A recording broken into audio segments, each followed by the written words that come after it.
अस्सलाम वालेकुम रहमतुल्लाहि व बरकातुहू। अच्छा बच्चों, बहुत सारे बच्चे कंफ्यूज हैं कि हाइपोथैलेमस से कौन से हार्मोन रिलीज़ होते हैं। अच्छा, सबसे पहला हार्मोन है जो हाइपोथैलेमस से रिलीज़ होता है, एंटी डायरेटिक हार्मोन। इसको वैसोप्रेसन भी कहते हैं, एडीएच इसका एब्रीवेशन है। और एक और हार्मोन है ऑक्सीटोसिन, जिसको हम ओटी भी कहते हैं। ये दोनों हार्मोन हाइपोथैलेमस के एक न्यूक्लियस से निकलते हैं, निकल के एक्सान के ज़रिए, उन्हीं न्यूरॉन के एक्सान के ज़रिए पोस्टीरियर लोब ऑफ पिट्यूटरी में स्टोर हो जाते हैं। ये बनते हाइपोथैलेमस में, स्टोर पोस्टीरियर लोब में होते हैं, फिर वहाँ से आगे रिलीज़ होके जाएंगे ये ब्लड में। इसी तरह हाइपोथैलेमस से एक हार्मोन रिलीज़ होता है, सोमेटोट्रोपिन रिलीजिंग फैक्टर। इनको हम रिलीजिंग फैक्टर भी कहते हैं और हार्मोन भी कह सकते हैं, ठीक है।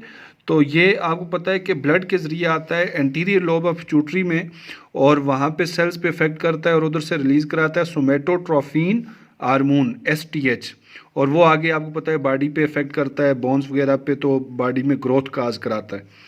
इसी तरह एक हार्मोन है थायरोट्रोपिन रिलीजिंग फैक्टर। हम इनको फैक्टर या हार्मोन कह सकते हैं। ये भी हाइपोथैलेमस से रिलीज होता है, एंटीरियर लोब ऑफ पिट्यूटरी पे इफेक्ट करता है।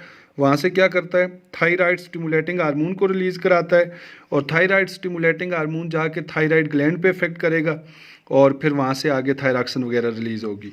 इसी तरह एक और हार्मोन हाइपोथैलेमस से रिलीज होता है सीआरएफ, कार्टिकोट्रोपिन रिलीजिंग फैक्टर। ये जाके इफेक्ट करता है एंटीरियर लोब ऑफ पिट्यूटरी पे, वहाँ से रिलीज कराता है एड्रीनो कार्टिकोट्रोफिक हार्मोन एसीटीएच। और ये एसीटीएच जाके इफेक्ट करता है एड्रीनल ग्लैंड की कार्टेक्स पे और वहाँ से कार्टिकोस्टीराइड को रिलीज कराएगा।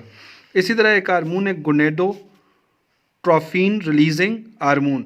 ये बड़ा एम है, इसका एब्रीवेशन आपकी बुक में नहीं लिखा हुआ है, इसका नाम भी इस तरह नहीं लिखा हुआ, सिर्फ बताया हुआ है कि एक रिलीजिंग फैक्टर आता है हाइपोथैलेमस से और जब ये एंटीरियर लोब ऑफ पिट्यूटरी पे इफेक्ट करता है तो वहाँ से फॉलिकल स्टिमुलेटिंग हार्मोन को भी रिलीज़ कराता है एफएसएच को, और लुटिनाइजिंग हार्मोन को भी रिलीज़ कराता है। इन दोनों के लिए एक ही रिलीजिंग फैक्टर है जिसका नाम है गोनेडोट्रोपिन रिलीजिंग हार्मोन, इसका ये वाला एब्रीवेशन है।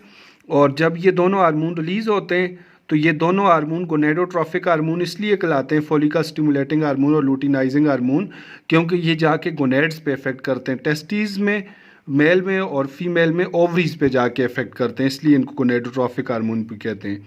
अच्छा बच्चे, फिर एक प्रोलैक्टिन इनहिबिटरी फैक्टर आता है हाइपोथैलेमस से, ये आके एंटीरियर लोब ऑफ पिट्यूटरी पे इफेक्ट करता है, तो वहाँ से ये भी एक गोनेडोट्रोफिक हार्मोन है जिसको हम प्रोलैक्टिन कहते हैं, उसके रिलीज होने को रोकता है, तो ये इनहिबिटरी फैक्टर है। तो इस तरह ये हाइपोथैलेमस के आपने क्या देख लिए बच्चे, रिलीज हार्मोन भी और रिलीजिंग फैक्टर भी।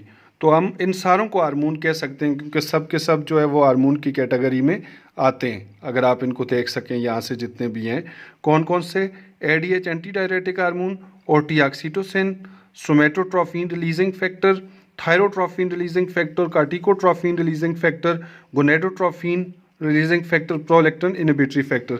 और ये आगे एंटीरियर लोब ऑफ पिट्यूटरी पे जब ये इफेक्ट करते हैं तो एंटीरियर लोब ऑफ पिट्यूटरी से कौन से हार्मोन को रिलीज कराते हैं और एंटीरियर लोब ऑफ पिट्यूटरी के जो हार्मोन है वो आगे चल के किस पे इफेक्ट करते हैं, किन किन ग्लैंड्स पे, वहाँ से क्या रिलीज होता है, ये आप पढ़ चुके हैं पहले।